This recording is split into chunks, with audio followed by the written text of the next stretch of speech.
OBC यानी जो other backward classes हैं उनको आरक्षण और आरक्षण में क्रीमी लेयर को लेकर सुप्रीम कोर्ट का एक बड़ा फैसला यहाँ पर आया है और सुप्रीम कोर्ट ने जो है इस मामले में एक फ़ैसला दिया है। हालांकि वो फैसला जो है वो यूपीएससी यानी जो यूपीएससी के जो कैंडिडेट हैं उनके लिए हैं, लेकिन एक रूपरेखा एक बेंचमार्क तय किया है सुप्रीम कोर्ट ने सरकारी अफसरों के बच्चों में, जो पीएसयू में काम करते हैं उनके बच्चों के लिए, और जो निजी कंपनियों में ओबीसी समुदाय से जुड़े लोग जो हैं उनके बच्चों के लिए एक बेंचमार्क सेट किया सुप्रीम कोर्ट ने। एक बड़ा फैसला है जिसका एक बड़ा असर भी होने वाला है। हमारे साथ वरुण ठाकुर हैं जो यहाँ पर पेश हुए थे इस केस में। वरुण ठाकुर, क्या ये पूरा मामला जरा बताइए। सर, ये मामला है, मैं थोड़ा सा आपको क्रीमी लेयर का कॉन्सेप्ट भी बताऊंगा कि क्रीमी लेयर एक इंट्रोड्यूस किया गया था 92 में इस पर्पज़ से इंट्रोड्यूस किया था कि जो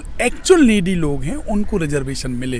पहली बार ओबीसी कैटेगरी को रिजर्वेशन की व्यवस्था 92 में सुप्रीम कोर्ट के द्वारा इंदिरा साइनी जजमेंट में अपहेल्ड हुई थी। उसके बाद में केंद्र सरकार और राज्य सरकारों को डायरेक्शन दिया गया था कि आप अपने हिसाब से एक क्राइटेरिया फिक्स करिए कि क्रीमी लेयर कौन होगा।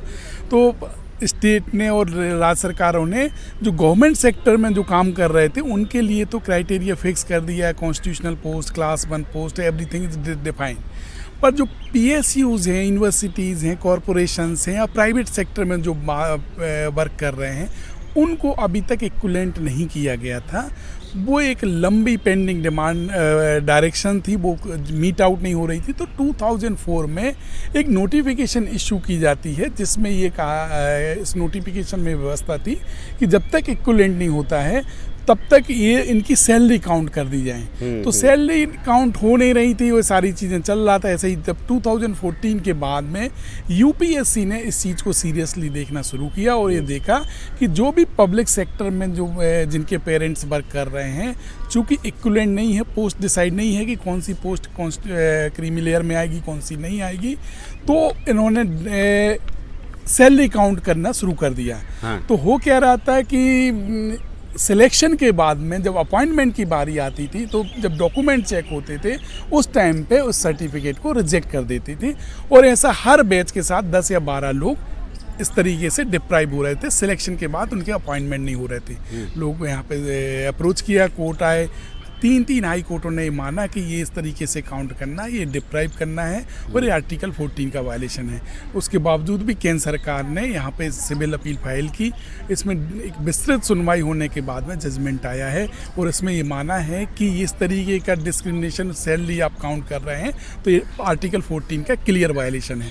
और ये व्यवस्था भी दी है कि जिन लोगों के क्लेम पेंडिंग हैं, जो 2015-16 से लेके आज तक जिन बच्चों को सिलेक्शन हो गए थे उनके अपॉइंटमेंट इशू किए जाए, नोशनल पोस्ट की जाए और उस तरीके से बेनिफिट दिए जाएं।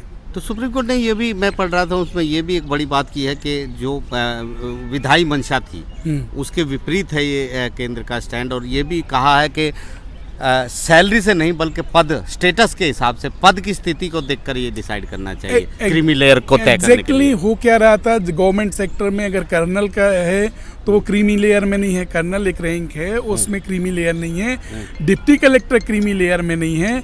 मगर पब्लिक सेक्टर में अगर लेबर भी है, जैसे कि मेरे क्लाइंट के फादर मजदूर थे एनटीपीसी में और उनको भी क्रीमी लेयर में डाल दिया और उनके बच्चे का जो सिलेक्शन हो गया था, अपॉइंटमेंट रोक दिया गया। तो ये हम लोगों ने तथ्य रखे कि ये पीएसयू में अगर आप पूरी आप सैलरी काउंट करेंगे तो इस तरीके से तो किसी को मिल ही नहीं सकता है रिजर्वेशन, और हर साल इससे 10 या 15 लोग प्रभावित हो रहे थे।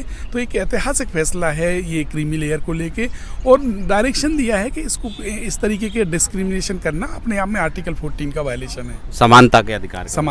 तो बड़ा आदेश है। वरुण ठाकुर ने समझाया है किस तरीके से ये जो आरक्षण की व्यवस्था है इसके लिए खासकर ओबीसी और उसमें जो क्रीमी लेयर का जो मामला है उसको लेकर सुप्रीम कोर्ट ने एक जो कानूनी उलझन थी उसको ख़त्म किया है। नई दिल्ली से आशीष भार्गव, एनडीटीवी।